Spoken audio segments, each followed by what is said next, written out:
Hi, very good morning to all of you. കുറച്ച് ഡേയ്സിന് ശേഷം നിങ്ങളുടെ മുമ്പിലേക്ക് വന്നിട്ടുള്ളത് 4th semester BCom Kannur university സ്റ്റുഡൻസിന് വേണ്ടിയിട്ടുള്ള കുട്ടികളുടെ പോയിന്റ് ഓഫ് വ്യൂവിൽ സംസാരിക്കുമ്പം ഏറ്റവും കൂടുതൽ പേടിയുള്ള ഒരു സബ്ജക്റ്റായ കോർപ്പറേറ്റ് അക്കൗണ്ടിങ്ങിൻ്റെ മോസ്റ്റ് എക്സ്പെക്റ്റഡ് ക്വസ്റ്റ്യൻസ് ഡിസ്കസ് ചെയ്യാനാണ്. അപ്പോൾ ഇതിൽ ഞാൻ കുറച്ച് ആൻസേഴ്സും കൂടി പറയാൻ ഉദ്ദേശിക്കുന്നുണ്ട്. ഇതിൻ്റെ ലെങ്ത് എത്ര കൂടും എന്നുള്ളത് അറിയില്ല. സോ ഇത് എൻ്റെ എൻഡ് വരെ നിങ്ങൾ പ്ലേ ചെയ്യുക, എൻ്റെ ആൻസേഴ്സ് ഓരോന്ന് ലിസൺ ചെയ്യുക, മനസ്സിലാക്കുക. ഈ ഒരു കോവിഡ് കാലഘട്ടത്തിൽ ഓൺലൈൻ വിദ്യാഭ്യാസ സമയത്ത് ഇതൊരു ഹെൽപ്പ് ആവുമെന്നുള്ള കാര്യത്തിൽ ഒരു 80% ഗ്യാരണ്ടി ഞാൻ തരുന്നു. സോ നിങ്ങൾ എൻ്റെ കൂടെ ലിസൺ ചെയ്യുകയാണെങ്കിൽ surely you could score above 80% mark in the coming exam. So നമുക്ക് സംസാരിച്ച സമയം കളയേണ്ട, നേരെ ക്വസ്റ്റ്യനിലേക്ക് തന്നെ പോവാം. ഇവിടെ ഞാനൊരു 14 ക്വസ്റ്റ്യനാണ് ഞാൻ സെലക്ട് ചെയ്തിട്ടുള്ളത്. പിന്നെ കുറച്ച് പ്രോബ്ലം ക്വസ്റ്റ്യൻ്റെ ഹെഡിങ് മാത്രമായിട്ടാണ് ഡിസ്കസ് ചെയ്യാൻ ഉദ്ദേശിക്കുന്നത്. സോ ഫസ്റ്റ് ക്വസ്റ്റ്യൻ എന്ന് പറഞ്ഞാൽ വാട്ട് ഈസ് പ്രോറാറ്റ അലോട്ട്മെൻറ്റ്. അപ്പോൾ നമ്മൾ കമ്പനി അക്കൗണ്ട്സിൻ്റെ കേസിൽ ഓവർ സബ്സ്ക്രിപ്ഷൻ ഓഫ് ഷെയർസ് വരികയാണെങ്കിൽ, അപ്പോൾ ഓവർ സബ്സ്ക്രിപ്ഷൻ എന്ന് വെച്ച് കഴിഞ്ഞാൽ the company receives application for shares more than the number of shares it has offered to the പബ്ലിക്കിന് ഓഫർ ചെയ്യാൻ ഉദ്ദേശിച്ച ഷെയർസിനേക്കാളും കൂടുതൽ ആപ്ലിക്കേഷൻ കിട്ടിക്കഴിഞ്ഞാൽ അതിനാണ് നമ്മൾ ഓവർ സബ്സ്ക്രിപ്ഷൻ എന്ന് പറയുന്നത്. സോ അങ്ങനെയുള്ള ഓവർ സബ്സ്ക്രിപ്ഷൻ്റെ കേസിൽ it is not possible for the company to allot shares to every applicant in the number that he desires. അപ്പോൾ എല്ലാവർക്കും അവർ ആഗ്രഹിച്ച അല്ലെങ്കിൽ അവർ പറഞ്ഞ പോലെയുള്ള നമ്പർ ഓഫ് ഷെയർസ് ഡിസ്ട്രിബ്യൂട്ട് ചെയ്ത് കൊടുക്കാൻ കമ്പനിക്ക് പറ്റാണ്ടായി വരും. കാരണം കമ്പനി പബ്ലിക്കിന് ഓഫർ ചെയ്യുന്ന ഷെയർസിനേക്കാളും കൂടുതലാണ് ആപ്ലിക്കേഷൻ കിട്ടിയിട്ടുള്ളത്. അതുകൊണ്ട് അപ്പോൾ അങ്ങനെയുള്ള കേസിൽ the company may adopt pro rata allotment basis. അപ്പോൾ എന്താണ് ഈ pro rata allotment basis? In this basis, the allotment of shares is in the proportionate of shares applied for. അതായത് ഇപ്പോൾ ഒരു ഷെയർ ഹോൾഡർ ഒരു 10 ഷെയറാണ് അപ്ലൈ ചെയ്തിട്ടുണ്ടെങ്കിൽ, വേറൊരു ഷെയർ ഹോൾഡർ 20 ഷെയറാണ് അപ്ലൈ ചെയ്തിട്ടുണ്ടെങ്കിൽ, ഒരു പ്രോറാറ്റ അലോട്ട്മെൻറ്റ് ബേസിൽ അല്ലെങ്കിൽ ഒരു പ്രൊപ്പോർഷനേറ്റ് ബേസിസിലാണ് അവർക്ക് ഷെയർസ് ഡിസ്ട്രിബ്യൂട്ട് ചെയ്ത് കൊടുക്കുന്നത്. അല്ലാണ്ട് അവർ പിന്നെ അപ്ലൈ ചെയ്ത ഫുൾ നമ്പർ ഓഫ് ഷെയർസ് അവർക്ക് കൊടുക്കുന്നില്ല. അവിടെ ഒരു എക്സാമ്പിൾ പറയുകയാണെങ്കിൽ company offers 10,000 shares to the public but the company receives 20,000 application for the shares. അപ്പോൾ ആപ്ലിക്കേഷൻ കിട്ടിയത് കൂടുതലാണ്, പബ്ലിക്കിന് ഓഫർ ചെയ്യുന്നത് കുറവാണ്. അപ്പോൾ ഇവിടുത്തെ പ്രപ്പോർഷൻ എന്ന് പറയുന്നത് 20,000 ഈസ് ടു 10,000 ആണ്. ദാറ്റ് ഈസ് 2:1 ആണ്. അപ്പോൾ ഇങ്ങനെയുള്ള കേസിൽ here the applicant for 2 shares will receive 1 share. അപ്പോൾ 2 ഷെയർ അപ്ലൈ ചെയ്താൽ 1 ഷെയർ കിട്ടും. അപ്പോൾ ഇതിനെയാണ് this is known as pro rata allotment. മനസ്സിലായിട്ടുണ്ടാവും വിശ്വസിക്കുന്നു.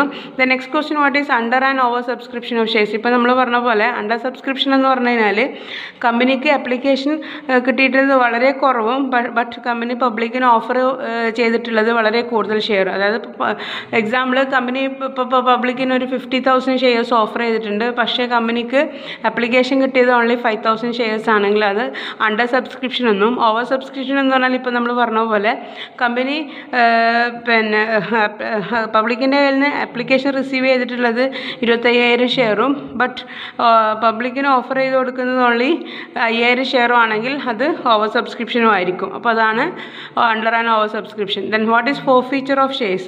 ഫോർഫീച്ചർ എന്ന് പറഞ്ഞാൽ ശരിക്കും ഷെയർസ് ക്യാൻസൽ ചെയ്യുന്നതാണ്. എപ്പോഴാണ് ഏതെങ്കിലും ഒരു ഷെയർ ഹോൾഡർ അല്ലെങ്കിൽ ഒന്നിൽ കൂടുതൽ ഷെയർ ഹോൾഡേഴ്സ് അലോട്ട്മെൻറ്റ് മണിയോ കോൾ മണിയോ ഏതെങ്കിലും ഒരു മണി അടക്കാൻ വീഴ്ച വരുത്തി കഴിഞ്ഞാൽ കമ്പനി അവരെ ഇൻഫോം ചെയ്യും. അവർക്കൊരു പ്രത്യേക ഒരു ഡേയ്സ് കൊടുക്കും. ആ ഡേയ്സിൻ്റെ ഉള്ളിൽ അടക്കണം എന്ന് പറയും. എന്നിട്ടും അവർ അടക്കുന്നില്ല എങ്കിലാണ് കമ്പനി റെസൊല്യൂഷൻ പാസ്സാക്കിയിട്ട് അത്തരത്തിലുള്ള ഷെയർസ് ക്യാൻസൽ ചെയ്യുന്നത്. So forfeiture means cancellation of shares by the company due to the non payment of allotment money or call money by the share holders. The money paid so far is credited to share forfeiture account. അപ്പോൾ അതിന് മുമ്പ് ഇപ്പോൾ for example 10 റുപ്പീസിൻ്റെ ഷെയറാണ്, application മണിയോ allotment മണിയോ അടച്ചിട്ടുണ്ട്, 2 രൂപ 4 രൂപ വെച്ച് അടച്ചിട്ടുണ്ട്, ബാക്കിയിൽ 6 രൂപയാണ് അടക്കാതിരുന്നത്. അപ്പോൾ എത്രയാണോ ഷെയർ ഉള്ളത് ആ ഷെയർ ഇൻറ്റു 4 രൂപ ദ മണി സോഫ പെയ്ഡ് ആണ്, അത് നമ്മൾ ഷെയർ ഫോർഫീച്ചർ അക്കൗണ്ടിലേക്കാണ് ക്രെഡിറ്റ് ചെയ്യുന്നത്. ഇപ്പോൾ ഒരു എക്സാമ്പിൾ പറയുകയാണെങ്കിൽ കൂടുതൽ മനസ്സിലാകണമെങ്കിൽ ഒരു ഷെയർ ഹോൾഡർ അയാൾ 20 ഷെയർ ഹോൾഡ് ചെയ്യുന്നുണ്ട്, ഒരു ഷെയറിന് 10 രൂപയാണ്. ദെൻ അയാൾ 4 രൂപ കോൾ മണി അടച്ചിട്ടില്ല. സോ അതുകൊണ്ട് കമ്പനി എന്ത് ചെയ്തു, അവരുടെ ആ പിന്നെ ഷെയർ ഫോർഫീറ്റ് ചെയ്തു, ക്യാൻസൽ ചെയ്തു. അപ്പോൾ അങ്ങനെയുള്ള കേസിൽ ജനറൽ എൻട്രി വരിക. ഫോർഫീറ്റ് ചെയ്യുമ്പോൾ നമ്മളെപ്പോഴും ഷെയർ ക്യാപിറ്റലിനെയാണ് ഡെബിറ്റ് കൊടുക്കേണ്ടത്.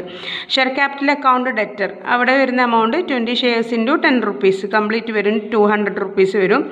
2 share ഫൈനൽ കോൾ, അയാൾ കോൾ മണിയാണ് അടക്കാത്തത്. പിന്നെ ഒരു ഷെയറിൻ്റെ കോൾ മണി 4 രൂപയാണ്. അപ്പോൾ 20 ഷെയർ ഉണ്ട്. അപ്പോൾ 20 × 4 80 രൂപ. 2 share ഫൈനൽ കോളും 2 share ഫോർഫീറ്റഡ് എന്ന് പറഞ്ഞാൽ എത്ര എമൗണ്ടാണ് അയാൾ ഇതുവരെ അടച്ചത്. അതായത് 10 രൂപേൻ്റെ ഷെയറിന് 4 രൂപ അടച്ചിട്ടില്ല, ഐ മീൻ 6 രൂപ അയാൾ അടച്ചിട്ടുണ്ട്. അപ്പോൾ 20 × 6 120 രൂപ ഷെയർ ഫോർഫീറ്റഡിലും വരും. അപ്പോൾ entry share capital account at 200, 2 share final call 80, 2 share forfeited account 120. ഇതാണ് അതിൻ്റെ എൻട്രി വരിക. Then next, what do you mean by profit prior to incorporation? അതായത് company earn profit from the date of purchase to the date of its incorporation. അതായത് ഒരു company വേറൊരു കമ്പനീനെ purchase ചെയ്ത് അത് register ചെയ്യുന്നതിന് മുമ്പിലെ ആ ഡ്യൂറിങ് ദ ടൈം ഗ്യാപ്പിന് ആ കമ്പനി ഏൺ ചെയ്ത പ്രോഫിറ്റിനെയാണ് പ്രോഫിറ്റ് പ്രയർ ടു ഇൻകോർപ്പറേഷൻ എന്ന് പറയുന്നത്. ഇത് ശരിക്കും കമ്പനീൻ്റെ ട്രേഡിംഗ് പ്രോഫിറ്റ് അല്ല. അതുകൊണ്ട് തന്നെ ഇത് പ്രോഫിറ്റ് ആൻഡ് ലോസ് അക്കൗണ്ടിലൊന്നും ഷോ ചെയ്യുന്ന പ്രോഫിറ്റ് അല്ല. But it is treated as, ഇതിനെ എന്തായിട്ടാണ് ട്രീറ്റഡ് ചെയ്യുന്നത്? ക്യാപിറ്റൽ പ്രോഫിറ്റ് ആയിട്ടാണ് ട്രീറ്റഡ് ചെയ്യുന്നത്. അതുകൊണ്ട് തന്നെ ഇത് പിന്നെ ട്രാൻസ്ഫർ ടു ക്യാപിറ്റൽ റിസർവ് അക്കൗണ്ടിലേക്കാണ് ട്രാൻസ്ഫർ ചെയ്യുന്നത്. ഇത് ട്രേഡിംഗ് പ്രോഫിറ്റ് അല്ലാത്തത് കാരണം ഇത് പിന്നെ ഷെയർ ഹോൾഡേഴ്സിന് ഡിവിഡൻഡ് ആയിട്ടൊന്നും ഡിസ്ട്രിബ്യൂട്ട് ചെയ്ത് കൊടുക്കില്ല. അതാണ് പ്രോഫിറ്റ് പ്രയർ ടു ഇൻകോർപ്പറേഷൻ എന്ന് പറഞ്ഞു കഴിഞ്ഞാൽ. ദ നെക്സ്റ്റ് ക്വസ്റ്റ്യൻ എന്ന് പറഞ്ഞു കഴിഞ്ഞാൽ, what is purchase consideration and what are the methods of calculating purchase consideration? ഇപ്പോൾ പർച്ചേസ് കൺസിഡറേഷൻ എന്ന് പറഞ്ഞാൽ the amount paid by the purchasing company to the vendor company. അതായത് പർച്ചേസിംഗ് കമ്പനി വെൻഡർ കമ്പനിന്, വാങ്ങുന്ന company വിൽക്കുന്ന കമ്പനിക്ക് കൊടുക്കുന്ന എമൗണ്ടിനാണ് പർച്ചേസ് കൺസിഡറേഷൻ എന്ന് പറയുന്നത്. പർച്ചേസ് കൺസിഡറേഷൻ കാൽക്കുലേറ്റ് ചെയ്യാനുള്ള മെത്തേഡ്സ് എന്ന് പറയുന്നത് ലംസം മെത്തേഡ് ഉണ്ട്, നെറ്റ് പേയ്മെൻറ്റ് മെത്തേഡ് ഉണ്ട്, നെറ്റ് അസറ്റ് മെത്തേഡ് ഉണ്ട്, അതുപോലെ ഷെയർ എക്സ്ചേഞ്ച് റേറ്റ് മെത്തേഡ് ഉണ്ട്, ഇൻട്രിൻസിക് വാല്യൂ മെത്തേഡ് ഉണ്ട്. അപ്പോൾ ലംസം മെത്തേഡിലെന്ന് പറഞ്ഞാൽ sometimes the purchasing company agrees to pay a fixed amount to the vendor as purchase consideration. ആ ഫിക്സഡ് സമ്മാണ് ലംസം മെത്തേഡ്. അങ്ങനെയുള്ള കേസിൽ നമ്മൾ പർച്ചേസ് കൺസിഡറേഷൻ കാൽക്കുലേറ്റ് ചെയ്യേണ്ട ആവശ്യമില്ല.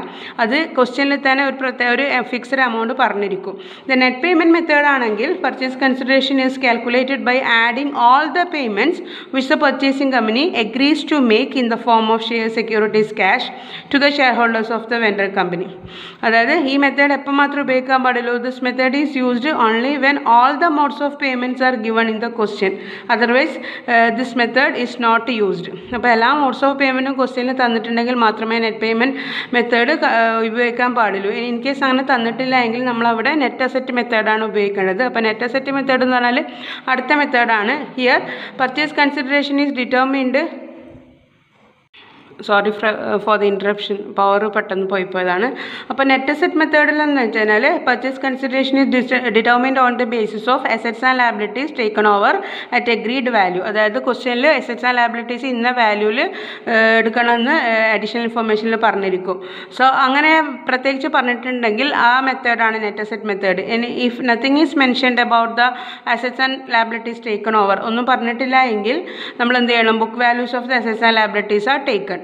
അപ്പോൾ അതിനുള്ള formula purchase consideration is equal to assets taken over at agreed value minus liabilities taken over at agreed value. അപ്പോൾ വേറൊരു പ്രത്യേക കാര്യം ഇവിടെ ശ്രദ്ധിക്കേണ്ടത്, അസറ്റ്സ് ആൻഡ് ലയബിലിറ്റീസ് നമ്മൾ എടുക്കുന്ന സമയത്ത് ഫിക്റ്റീഷ്യസ് അസറ്റ്, പ്രിലിമിനറി എക്സ്പെൻസ്, അതുപോലെ issue of shares, profit and loss account, debit balance, dividend equalisation ഫണ്ടൊന്നും നമ്മൾ എടുക്കാൻ പാടില്ല.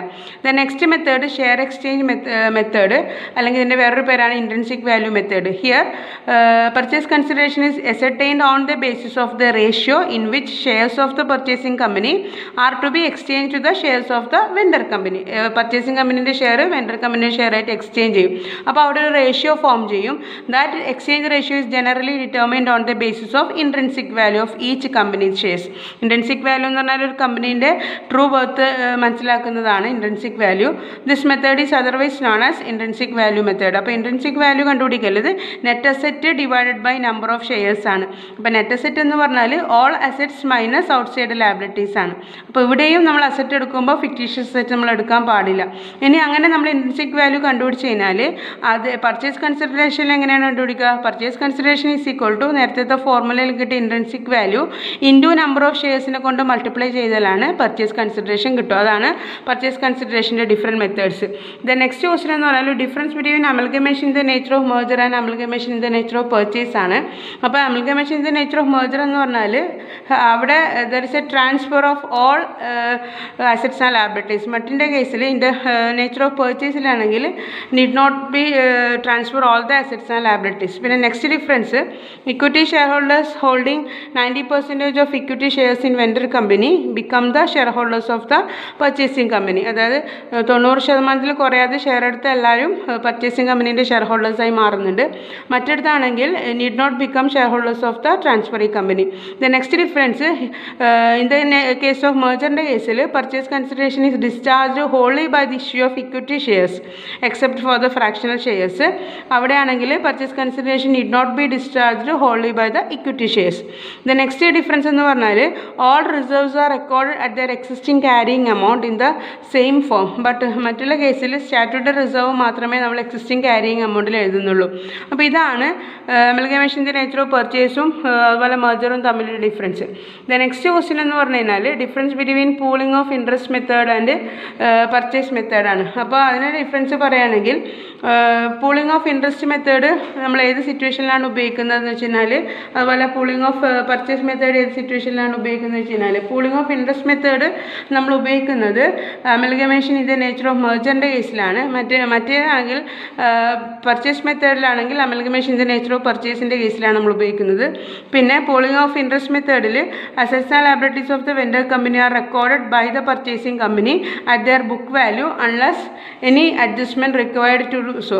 മറ്റുള്ള കേസിൽ പർച്ചേസ് മെത്തേഡിലാണെങ്കിൽ the assets and liabilities of the vendor company should be incorporated in the books of the purchasing company either book value or revalued value, ഏതെങ്കിലും ഒന്നാണ്, മറ്റടുത്ത് book value മാത്രമാണ്.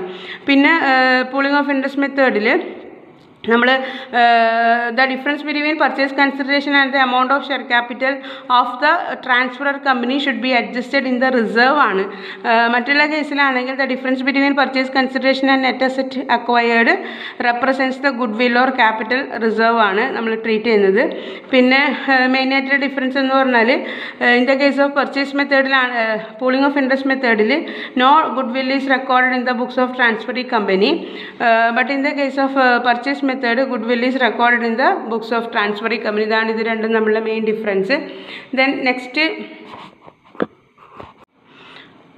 Question, 8th question, difference what do you mean by internal and external reconstruction. Internal and external reconstruction എന്ന് പറഞ്ഞാൽ ഡിഫറൻസിൻ്റെ രൂപത്തിൽ പറയാം, അവിടെ നിന്ന് നമുക്ക് രണ്ടിൻ്റെ മീനിങ് കൂടി കിട്ടുന്നതാണ്. Internal reconstruction is A method of corporate restructuring where the existing company is not liquidated to form a new one. Existing company liquidate ചെയ്യുന്നില്ല, ഒരു പുതിയ കമ്പനി ഫോം ചെയ്യാൻ.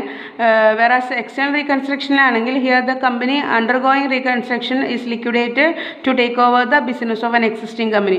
അപ്പോൾ reconstruction എന്ന് പറഞ്ഞാൽ it means reorganizing the company when the company is incurring losses for many years. അതായത് കുറേ വർഷത്തോളമായിട്ട് നമ്മൾ ലോസ് സഫർ ചെയ്യുന്ന കമ്പനി മൊത്തത്തിലൊന്ന് റീഓർഗനൈസ് ചെയ്യുന്ന പ്രോസസ്സാണ് റീകൺസ്ട്രക്ഷൻ എന്ന് പറയുന്നത്. അത് രണ്ട് തരത്തിലുള്ളതാണ്, internal and external. The next difference, internal റീകൺസ്ട്രക്ഷനിൽ no new company is formed, but in the case of external റീകൺസ്ട്രക്ഷനിൽ new company is formed. Then internal റീകൺസ്ട്രക്ഷനിൽ balance sheet of the company contains and reduced എന്ന് പറയുന്നൊരു term പിന്നെ internal റീകൺസ്ട്രക്ഷൻ്റെ കേസിൽ balance ഷീറ്റിൽ നമ്മൾ എഴുതുന്നുണ്ട്. വേറാസ് എക്സ്റ്റേണൽ റീകൺസ്ട്രക്ഷനിൽ no such specific term are used in the balance sheet.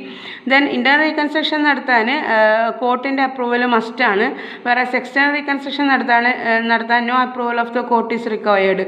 Then internal റീകൺസ്ട്രക്ഷൻ്റെ കേസിൽ no transfer of assets and liabilities ഒന്നും ട്രാൻസ്ഫർ ചെയ്യുന്നില്ല. വേറാസ് എക്സ്റ്റേണൽ റീകൺസ്ട്രക്ഷൻ്റെ കേസിൽ transfer of assets and liabilities of an existing company to the new company. Then next 9th question എന്ന് പറയുന്നത് what is winding up and what are the types of winding up. Winding up എന്ന് പറഞ്ഞാൽ since the company is N artificial juridical person or artificial person created by law, it comes to an end by the law itself. അതായത് ലോൻ്റെ സാധ്യതയോട് തുടങ്ങിയൊരു സാധനം ലോൻ്റെ സാധ്യതയോടെ മാത്രമേ അത് wind up ചെയ്യാൻ പാടുള്ളൂ, end ചെയ്യാൻ പാടുള്ളൂ. This legal process is known as liquidation. അതിൻ്റെ life end ചെയ്യണമെങ്കിൽ ഇങ്ങനെയുള്ള ഒരു ലീഗൽ ഫോർമാലിറ്റീസ് നമ്മൾ ഫോം ചെയ്യണം, നടക്കണം. ആ ലീഗൽ ഫോർമാലിറ്റീസിനാണ് ലിക്വിഡേഷൻ എന്ന് പറയുന്നത്. Generally the term winding up and liquidations are used interchangeably. ഇനി ഏതെല്ലാം തരത്തിലുള്ള മെത്തേഡ്സ് എന്നാണ് ചോദിക്കുന്നത്. Compulsory winding up, that is winding up by the കോർട്ടാണ്. ദെൻ വോളണ്ടറി വൈൻഡിങ് അപ്പ് ഉണ്ട്. Then winding up under the voluntary winding up il members voluntary winding up undu, creditors voluntary winding up undu, then winding up under the supervision by the court undu. appo idana methods idokke exam ne essay ku sadhyadയുള്ള questions aanu. The next question ennu parnal what is statement of affairs aanu. Statement of affairs is this is prepared by the board of directors at the beginning of the liquidation process. Liquidation winding up process inde beginning il board of directors prepare cheyna document and statement of affairs. Its purpose and uddesham ennu parnal its purpose is to indicate the amounts that the directors expected to realize from the sale of assets, payment to be made to the shareholders and creditors, and the estimated amount of deficiency or surpluses. It is prescribed in the prescribed format. അതായത് നമ്മൾ ഇതെന്തിനു prepare എന്ന് വെച്ച് കഴിഞ്ഞാൽ നമ്മൾ കമ്പനിയിലെ ആസ്തികളൊക്കെ വിറ്റ് എത്രമാത്രം amount കിട്ടിയിട്ടുണ്ട്, ആ കിട്ടിയ എമൗണ്ട് നമ്മൾ ബാധ്യതകളൊക്കെ വീട്ടി ബാക്കി എത്ര കയ്യിൽ സർപ്ലസ് ഫണ്ട് ഉണ്ട് എന്ന് നോക്കാൻ ബോർഡ് ഓഫ് ഡയറക്ടേഴ്സ് പ്രിപ്പയർ ചെയ്യുന്ന ഒരു ഡോക്യുമെൻ്റ് ആണ് statement of affairs. Then next question എന്ന് പറഞ്ഞാൽ explain the objectives of accounting standard ആണ്. അക്കൗണ്ടിങ് സ്റ്റാൻഡേർഡിൻ്റെ ഒബ്ജക്റ്റീവ്. അപ്പോൾ അക്കൗണ്ടിങ് സ്റ്റാൻഡേർഡ് എന്ന് പറഞ്ഞാൽ accounting standards are designed to harmonize the diverse accounting practices and are issued from time to time by the professional accounting bodies. That transparency ഉണ്ടാവാൻ വേണ്ടിയിട്ട് എല്ലാവർക്കും common ആയിട്ട് പിന്നെ യൂസ് ചെയ്യാൻ എക്സ്റ്റേണൽ യൂസേഴ്സിന് യൂസ് ചെയ്യാൻ വേണ്ടിയിട്ട് കൊണ്ടുവന്ന ഒരു set of rules and standards ആണ് അക്കൗണ്ടിങ് സ്റ്റാൻഡേർഡ്സ്. അതിൻ്റെ ഒബ്ജക്റ്റീവ് എന്ന് പറഞ്ഞാൽ the need for accounting standards or the objectives are first one to communicate the result to the external users as well as internal users for the decision making. Then second is that to facilitate inter-firm comparison, intra-firm comparison, etc. Then third one to serve as a tool for information system catering the needs of management, owners, creditors, financial institutions, government, etc. Then next to make the financial statement more reliable, comparable, relevant and understandable. ഇതൊക്കെയാണ് simple ആണ് accounting സ്റ്റാൻഡേർഡ്സിൻ്റെ ഒബ്ജക്റ്റീവ്സ്. Then next question എന്ന് പറഞ്ഞു കഴിഞ്ഞാൽ role of IASB in developing IFRS ആണ്. IFRS എന്ന് പറഞ്ഞാൽ ഇൻ്റർനാഷണൽ ഫിനാൻഷ്യൽ റിപ്പോർട്ടിംഗ് സിസ്റ്റം ആണ്. അപ്പോൾ ഇങ്ങനെയുള്ള റിപ്പോർട്ടിംഗ് സിസ്റ്റം ഡെവലപ്പ് ചെയ്യാൻ IASBൻ്റെ റോള്, IASB എന്ന് പറഞ്ഞാൽ ഇൻ്റർനാഷണൽ അക്കൗണ്ടിങ് സ്റ്റാൻഡേർഡ് ബോർഡാണ്, അതിൻ്റെ റോളാണ് ചോദിക്കുന്നത്. That is the IFRS, that is International Financial Reporting System, are designed to bring consistency to accounting languages, practices and statements to help the businesses and investors to make educated financial analysis. നല്ല രീതിയിൽ educated financial analysis നടത്താൻ വേണ്ടിയിട്ട് international accounting standard board of India ISAB നമുക്ക് അത്യാവശ്യമാണ്. That is the international financial reporting standard, that is IFRS are accounting standards that are issued by the International Accounting Standard Board. അതായത് ഈ IFRS issue ചെയ്യുന്നത് IASB ആണ് with objectives of providing, എന്തിനാണ് അതിൻ്റെ ലക്ഷ്യം, providing A common accounting languages to increase the transparency in the presentation of financial information. അതായത് financial ഇൻഫർമേഷന് all over the വേൾഡിലെ ആൾക്കാർക്ക് നല്ല രീതിയിൽ ട്രാൻസ്പെറൻ്റ് ആയിട്ട് വായിക്കാനും അത് മനസ്സിലാക്കാനും international accounting standard board develop ചെയ്ത പിന്നെ ഒരു സെറ്റ് ഓഫ് സ്റ്റാൻഡേർഡ്സ് ആണ് ഇൻ്റർനാഷണൽ ഫിനാൻഷ്യൽ റിപ്പോർട്ടിംഗ് സിസ്റ്റം എന്ന് പറഞ്ഞാൽ. അങ്ങനെ there are 16 IFRS, 16 international financial reporting system ഉണ്ട്. ഇത് ഡെവലപ്പ് ചെയ്തത് IASB ആണ്. Then next difference between IND-AS and IFRS. IND-AS and IFRS. അപ്പോൾ IND-AS എന്ന് പറഞ്ഞാൽ it is an Indian accounting standard ആണ്. വേറാസ് IFRS എന്ന് പറഞ്ഞാൽ it is an internationally recognised accounting standard ആണ്. പിന്നെ IND-AS developed by the ministry of corporate affairs ആണ്, MC ആണ്. Whereas IFRS are developed by international accounting standard board IASB ആണ്. Then IND-AS followed only in India, ഇന്ത്യയിൽ മാത്രം follow ചെയ്തതാണ്. വേറാസ് മറ്റേ IFRS ആണെങ്കിൽ 144 countries across the world are followed. The next IND-ASൽ disclosure is not mandatory for companies complying with international accounting standard, whereas IFRS ആണെങ്കിൽ disclosure is compulsory that financial statement comply with IFRS. പിന്നെ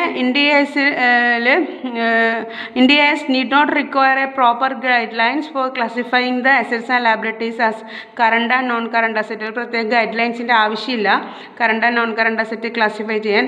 whereas IFRSൽ here balance sheet is prepared with a proper guidelines that assets and liabilities to be classified as current and non-current asset. The next question എന്ന് പറഞ്ഞാൽ what are the accounting standards? There are mainly 32 accounting standards numbered from AS1 to AS32. അതൊരുപാട് ഇതുണ്ട്. Start ചെയ്യുന്നത് AS1 start ചെയ്യുന്നത് disclosure of accounting policies ആണ്. ലാസ്റ്റത്തെ AS32 എന്ന് പറയുന്നത് ഫിനാൻഷ്യൽ ഇൻസ്ട്രുമെൻറ്റ്സ് ഡിസ്ക്ലോഷേഴ്സ് ആണ്. ഒരുപാടുണ്ട്, അതിപ്പോൾ പറഞ്ഞ ഒരുപാട് ലെങ്ത് ആവും, അത് നിങ്ങളത് ശ്രദ്ധിച്ച് പഠിക്കാം. പിന്നെ ചോദിക്കുന്നത് അക്കൗണ്ടിങ് സ്റ്റാൻഡേർഡ്സിൻ്റെ അഡ്വാൻറ്റേജസ് ആൻഡ് ലിമിറ്റേഷൻസ് ആണ്. അപ്പോൾ അക്കൗണ്ടിങ് സ്റ്റാൻഡേർഡ്സിൻ്റെ അഡ്വാൻറ്റേജ് എന്ന് പറഞ്ഞു കഴിഞ്ഞാൽ credibility and reliability of the financial statement ആണ്. ദെൻ രണ്ടാമത്തെ വെച്ചാൽ യൂണിഫോമിറ്റി ആണ്. അതായത് ഫിനാൻഷ്യൽ ഇൻഫർമേഷൻ നമുക്ക് യൂണിഫോമിറ്റി ഡിസ്ക്ലോസ് ചെയ്യാൻ പറ്റും. പിന്നെ എലിമിനേഷൻ ഓഫ് ആംബിക്വിറ്റി, അതായത് നമുക്ക് ഡൗട്ട്സ് കൺഫ്യൂഷൻസ് വാല്യൂഷൻസ് സംബന്ധിച്ച കാര്യങ്ങളിൽ ആ ഡൗട്ട്സൊക്കെ നമുക്ക് എലിമിനേറ്റ് ചെയ്യാൻ പറ്റും. കാരണം കോമൺ ആയിട്ട് ഫോളോ ചെയ്യുന്ന അക്കൗണ്ടിങ് റൂൾസ് ഉണ്ടെങ്കിൽ അതിൻ്റെ അങ്ങനെ ഒരു ആംബിക്വിറ്റി അവിടെ ഉണ്ടാവില്ല. ദെൻ കമ്പാരിസൺ, ഏറ്റവും ഇമ്പോർട്ടൻ്റ് ആയത് നമുക്ക് ഇൻട്രാഫേം കമ്പാരിസണും ഇൻ്റർഫേം കമ്പാരിസൺസൊക്കെ പോസിബിൾ ആവും. Then determination of managerial accountability, അതായത് accounting standards are useful in measuring the efficiency of the management regarding the profitability, liquidity, solvency, etc. Then it is useful to shareholders, investors, researchers, etc. Accounting standard helps the investors to take decision regarding the investment. അതുകൊണ്ടാണ് പറയുന്നത്. Then it raises the standards of auditing. Accounting standard raises the standards of auditing itself in its task of reporting on the financial statement. So these are the advantages. Speed പറയുമ്പോൾ ശ്രദ്ധിക്കണം, കാരണം time ഒരുപാട് എടുക്കുന്നതുകൊണ്ട് അപ്ലോഡിങ്ങിന് ബുദ്ധിമുട്ടാകുന്നതുകൊണ്ടാണ്. പിന്നെ അതുപോലെ നിങ്ങളെ ആലോചിക്കുമ്പോൾ ഇത് മൊത്തം കവർ ചെയ്യണം എന്നുള്ളൊരു ഉദ്ദേശം കൂടിയുണ്ട് ഇതിൻ്റെ ബാക്കിൽ. അപ്പോൾ ലിസൺ ചെയ്യാം. പിന്നെ എന്താ ചോദിച്ചത്, ലിമിറ്റേഷൻസ് അല്ലേ. അപ്പോൾ അക്കൗണ്ടിങ് സ്റ്റാൻഡേർഡ് ലിമിറ്റേഷൻസ് അങ്ങനെ കാര്യമായിട്ടൊന്നും പറയാനില്ല. നോ സ്കോപ്പ് ഫോർ ഓൾട്ടർനേറ്റീവ്സ്, അതായത് once the principles of accounting standards are applied in the organisation there is no scope for changes.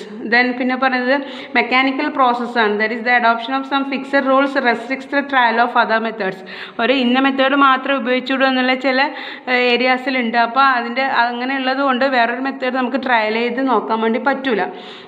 ഒരു മെക്കാനിക്കൽ പ്രോസസ്സാണിത്. പിന്നെ ഒരു പ്രോബ്ലംസ് ഓഫ് ഡിഫറെൻറ്റ് സ്റ്റാറ്റ്യൂട്ട്സ്, ഇങ്ങനെ ഒരുപാട് ലോക്കൽ ആക്ട്സ് പാർലമെൻറ്റിൽ പാസ്സാക്കുന്ന പിന്നെ ഇതൊക്കെ മാറുന്നതിനനുസരിച്ച്, പിന്നെ നമ്മൾ ഫിനാൻസ് ആക്ടിലുള്ള ചേഞ്ചസിനനുസരിച്ച് നമ്മൾ ഈ സ്റ്റാൻഡേർഡ്സിൽ ചില സമയത്ത് സ്റ്റാറ്റ്യൂട്ടിൻ്റെ പ്രോബ്ലം ഇവിടെ വരുന്നുണ്ട്. അപ്പോൾ അത് മൊത്തത്തിൽ ഇൻ്റർനാഷണൽ അക്കൗണ്ടിങ് സ്റ്റാൻഡേർഡ് ബോർഡിന് ചേഞ്ചസ് വരുത്തുന്നുണ്ട്. അപ്പോൾ ഇതൊക്കെയുള്ള മൈനർ ലിമിറ്റേഷൻസ് മാത്രമേ ഉള്ളൂ, കൂടുതലും അഡ്വാൻറ്റേജ് ആണ്. അതായത് ചുരുക്കി പറഞ്ഞാൽ ഈ അക്കൗണ്ടിങ് സ്റ്റാൻഡേർഡ് എന്ന് പറഞ്ഞാൽ ഓൾ ഓവർ ദ വേൾഡിലെ ആൾക്കാർക്ക് ഒരുപോലെ നമുക്ക് accounting information internal and external യൂസേഴ്സിന് മനസ്സിലാകുന്ന രീതിയിൽ ട്രാൻസ്പെറൻ്റ് ആയിട്ട് അക്കൗണ്ടിങ് ഇൻഫർമേഷൻസ് എത്തിച്ചു കൊടുക്കുക എന്നുള്ളതാണ് അക്കൗണ്ടിങ് സ്റ്റാൻഡേർഡിൻ്റെ മെയിൻ ലക്ഷ്യം. ഇനി ഇത്രയും തിയറി ക്വസ്റ്റ്യനാണ് ചോദിക്കാൻ സാധ്യതയുള്ളത് according to my experience. Then പിന്നെ ചോദിക്കുന്നത് പ്രോബ്ലംസ് ആണ്. മെയിനായിട്ട് ഷുവറായിട്ട് ചോദിക്കുന്ന പ്രോബ്ലമാണ് അമൽഗമേഷൻ. ഷുവർ ക്വസ്റ്റ്യനാണ്, എസ്എ ക്വസ്റ്റ്യനാണ് അമൽഗമേഷൻ.